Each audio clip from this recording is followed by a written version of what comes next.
Hey friends, welcome to another episode of the 10 Laws Podcast with East Forest. I am said East Forest. Hope you've been having a good week. It's been a full moon. It seems like there is a lot of energy up and about out there. My goodness.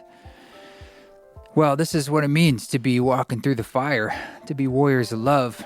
And it seems like we got to pull up everything we have, all the skills, stay in your practice, keep walking your walk, find good counsel, dive inside. This week, I wanted to do a little behind-the-scenes look at two songs from the Possible album because they have some stories and it's sometimes fun to pick them apart and just show you how they were made.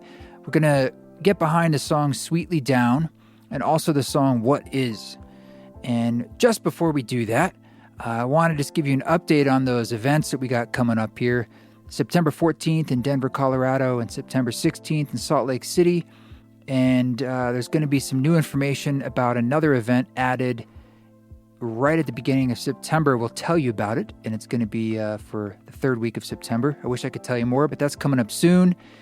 We're moving forward with these, so thank you for those who have committed to getting tickets. I believe the COVID policy right now at those venues is a vaccine or a negative test, so it gives you a little bit of options, but we're doing our best to be mindful and just give us also an opportunity to gather still and experience ceremony concerts and give us an opportunity, recognition that it's still important to support one another, but doing what we feel comfortable with and trying to do it in a way that feels responsible. But you can learn about these events, lots more details at eastforest.org/tour. Then I'll be at the Tree Fort Music Festival after that. Yoga Fort inside the Tree Fort Fest as well, and the East Forest Retreat in Southern Utah after that. And that's the month of September right there. So it's kind of crazy for me. It's like, wow, there's a lot going on all of a sudden in this month. But so I've been doing a lot of rehearsal and gearing up for that. Also, I just want to say thanks to everybody on the East Forest Council, which is on Patreon, patreon.com/eastforest. That's a space where you can support this podcast directly. We also have a monthly council, and we get together on Zoom, and we're able to sort of witness and track one another and do live stream meditations and AMAs and all sorts of things like that, as well as unreleased music that I can share and things of that nature. So thanks for the support, and thank you for subscribing and reviewing the podcast, and for everyone who supports by also listening to the music, sharing it, buying merch and all that good jazz. So, Possible album, Sweetly Down. Sweetly Down was, a lot of the songs on this record started just with the piano.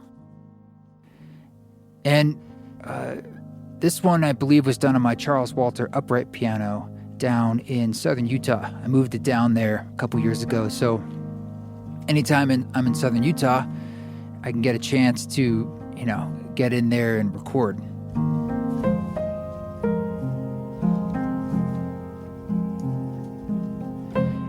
And it's really two parts. This often happens a lot for me, like where I kind of did the bottom part, sort of like something to play against. And then there's a second piano part where I can do like the solo part. And it's just an improvisation in the moment. And I try to do, like, when I'm in the recording mode, 1, 2, 3 of these a day for like a month, 6 weeks or so. And then I look back and kind of like see what I have. And sometimes in the moment, it doesn't feel like much. It's sort of like two different brains going on. There's the one that's actually playing and performing, and then there's the listener. And I come back as a listener, and you can almost like recognize the sweetness that was in the simplicity hidden there that I didn't know in the moment. I felt like this one had something special, like something sweet.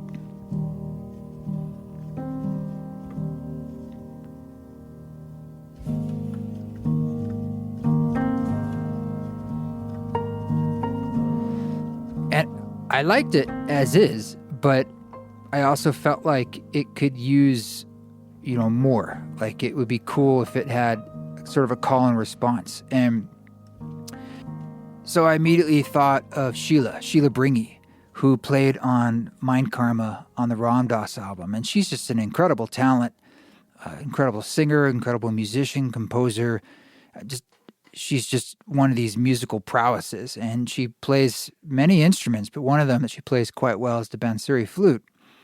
And I think I might have asked if she wanted to do the harp on this or the flute, but she was pulled towards the flute. And initially, the way I like to work with Sheela is just let her sort of play around and give me different ideas and different like little riffs that she might just think initially come to her mind. And then I'll play around with playing with those in the music. And initially she just sent me some simple ideas that were long and sustained.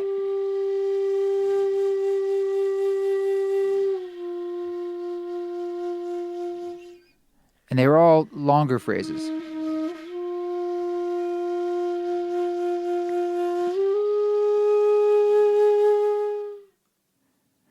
And I think because the music, it already has such sort of placid tone to it, that I was like, oh, I think it'd be cool, Sheela, if you could just rip it a bit, because she can rip. She can play some really cool lines and has a lot of technical virtuosity on the instrument. So I was like, I didn't want to give her too many notes, but I was like, just do another pass if you wouldn't mind, and kind of just let things flare and fly and see where they go.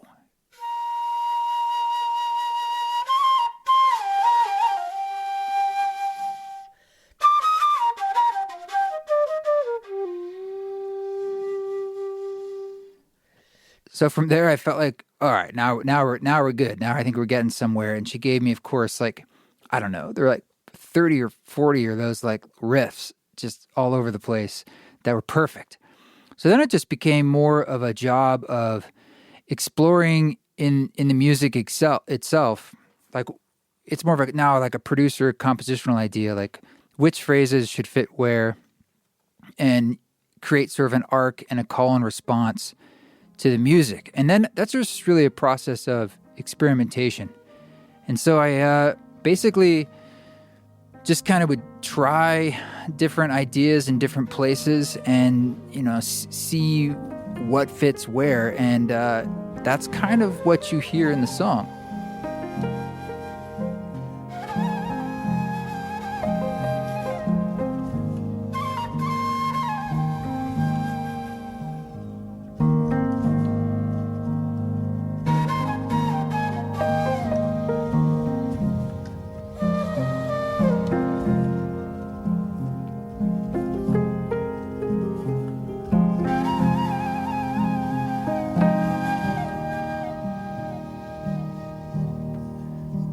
So let's just listen to it now, since we have sort of a different perspective on it, and you can kind of just listen to Sheila's really amazing playing, and maybe just think about, like, where would you have put the ideas? Where would you have put the different phrases that you came up with? I think it's just fantastic.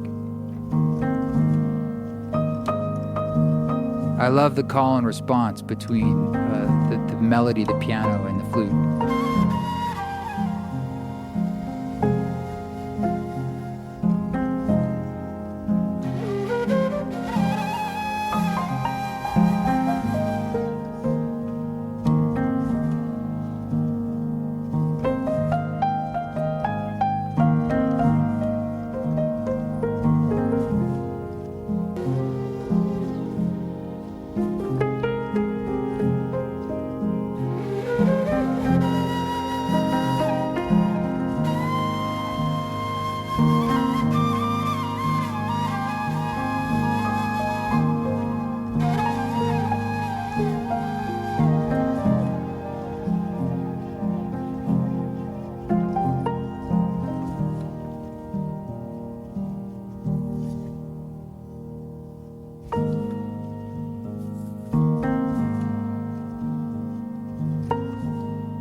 Yeah. So once I had that together, it's like Sheela makes it so easy, and just want to thank her for sharing her talents on that track. Sheela Bringi, she's got some wonderful music, and as a kirtan expert, she's got a whole world of music that I encourage you to dive into. You know, in another track, the one "What Is" actually had a very, very similar approach in that the musicians Thacher Schmid on violin and Owen Hofmann-Smith on cello. Was it cello or double bass? I think it's double bass, which not many people know how to bow very well, and he's great at that. So this song existed as the piano, and it existed as that pad that was in the background. And the pad in the background was just a very simple, like, synth idea that I was playing around with once, one of these days where I was trying to record just a couple improvisations, and I was like, maybe it'd be fun to toss a little, like, synth in the background.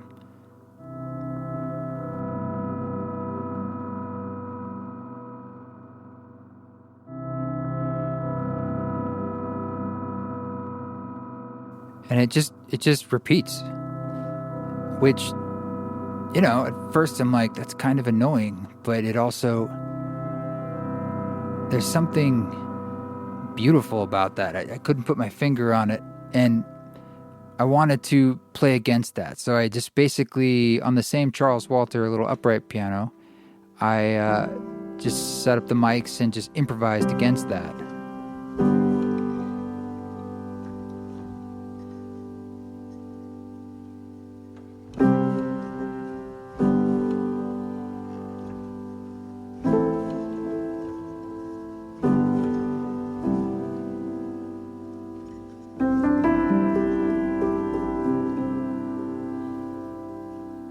So at the time, I honestly didn't think too much of it because I'm like, well, there's not much going on there at the synth, and it's essentially a drone that I'm playing against, which I love drones. I love that space, but it's musically feels really simple because there aren't a lot of changes in it, so to speak. So it just was sitting there on the shelf as I was continued to write and record other songs, and as the album started to take shape, I booked a date in Portland. I booked the Map Room studio out, which I also booked a day or two out there in for the Ram Dass record, because I have these wonderful musicians such as Thacher and Owen who live out there, and I just, you know, it's a great way to come in and get some people to come in to play on the record all while you're in, you know, one day in a studio. It's a little challenging to coordinate everybody's schedules, but sometimes there's magic to that too. So, they came in, Owen and Thacher, and, you know, we had other things to record that day. We were just trying different ideas, and I was just thinking, like, you know, let's see what happens. Hey, Thacher, I've got this thing. It's kind of a drone. Maybe you could kind of listen to what the piano's doing and just play sort of, like, respond to it, you know, and the piano too, and let me know what you think. So he just was in the booth, and he's just kind of riffing and messing around.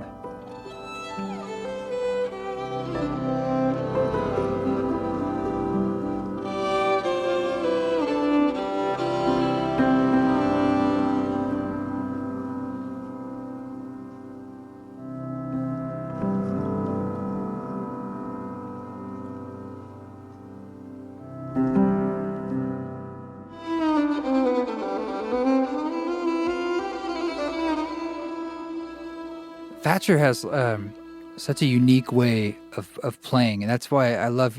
He's an old friend that we met in Portland, and we just used to jam together back in the day, and still love to do that when I can. And you know, he's on "I Am Loving Awareness." That's his work, and that's a really unique sound. Also a drone, that sound. But when he gets in there, he has such singular ideas that are very much like him.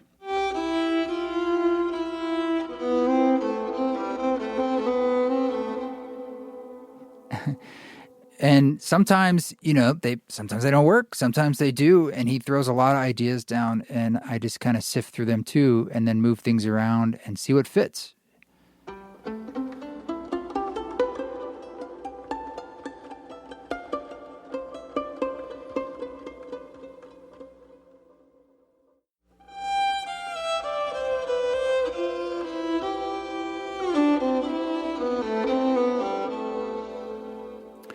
So it's a lot of fun. It's a lot of fun. And Owen came in, maybe it was before or after, I don't know. But the idea was neither of them heard each other do what they did, if that makes any sense. Like, so Owen also had sort of the same directive from me, which is like, hey, just head in there with your contrabass, your double bass, and see what comes out. Just gave him some feeling.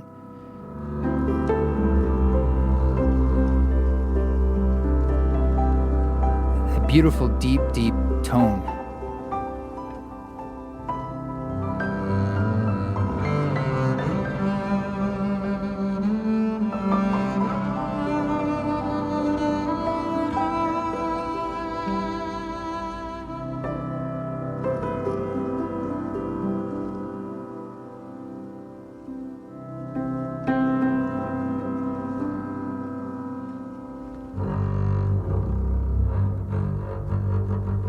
Yeah, we use ribbon mics, on this.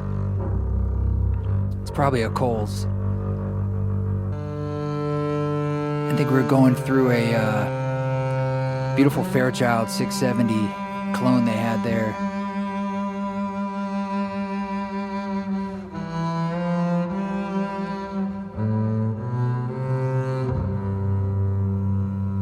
So for those with really sharp ears, Owen plays on Dark Thoughts, among other things. He's also the cellist on Nature on the Ram Dass album. And he's just another amazing talent. He also plays electric bass. I think he played on a lot of tracks. He played the upright bass on Home. And I'm quizzing myself on the spot. But on this track, we got to showcase his bowing capabilities. So once that was all done, it was like back home to see like, okay, how is this track now? And suddenly it had a whole new life, as usual, when you brought in new players and let them bring their talents to it. And I just started playing around with moving the tracks around, moving the phrases around to create a conversation between these four parts.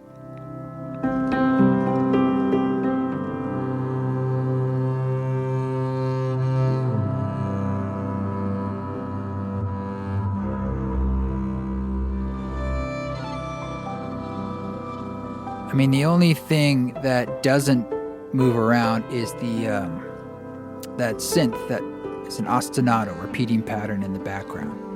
And that was the idea. It's like we're all pressing against that continuing idea that has that sense of annoyance but warmth in a way.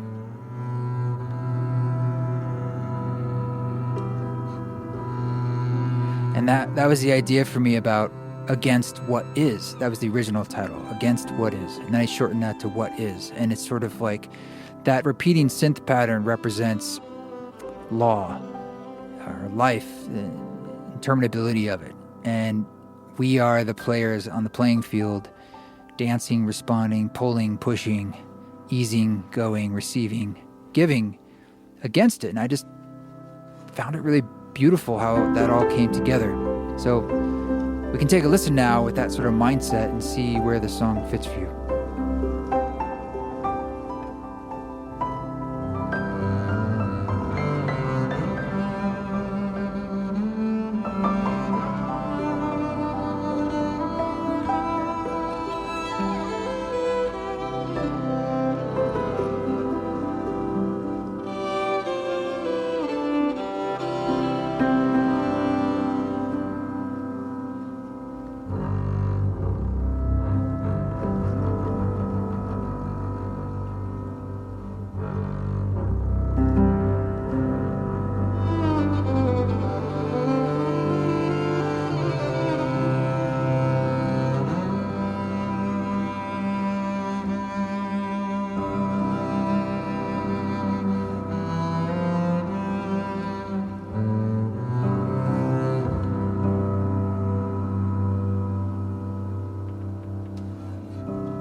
That was a phrase that Thacher did somewhere, I think more in the middle, and one of his takes. I thought it was a great kind of tag, as is that low note on the piano.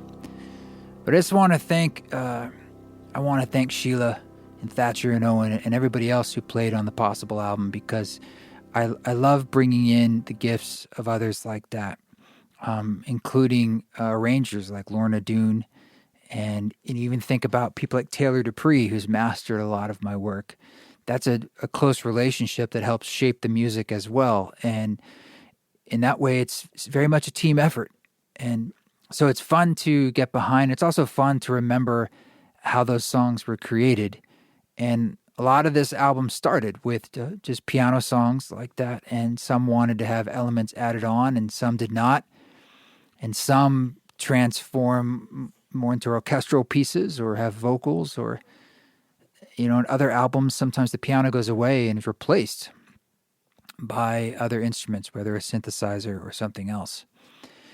So we're going to leave it there for now. But thank you guys so much for the messages and support. It's fun to see you share songs from the record on social media, and we appreciate the messages that you can reach out. We actually had I also appreciate the reviews of the podcast itself. There was one that I wanted to highlight that just came in because, it's always fun, and I just want to say thank you for taking the time to even leave a review. So this comes in from Monsieur. Just says, thank you, 5 stars for the podcast. East Forest, sometimes I hear you go by Krishna. Thank you for the work you've done, do, and are doing. It speaks to me on a level I'm not sure I believed anything could so profoundly. There's so much in what you do that's generous and loving, healing, and holds space for the rest of us, for me. It is spoken up out of the blizzard of inputs that are out there, and through the fog and fuzz, and rings clear and true. Synchronicity proven. My gratitude. That is very, very sweet and too kind. But I just want to say thank you for taking the time to write that review. And for other folks who have sent messages of support. It is a crazy time for all of us, certainly for live musicians these days. And I feel very grateful that I'm able to make music that is a balm and medicine for myself, and hear it reflected back there in the world, and hear that maybe it does similar things for you. That's a circle of gifts right there, and that is enough for me. It feels good. Well, thanks so much for listening. We will catch you next week, get back into the conversations and so forth. I'm heading down to Boulder, Utah, down to southern Utah again for a couple weeks to get some work done in the studio down there, and also get some rejuvenation with the landscape and play a little show for a private event. Until then, you guys keep walking your walk. Don't take any shit, but if you do, do it with grace.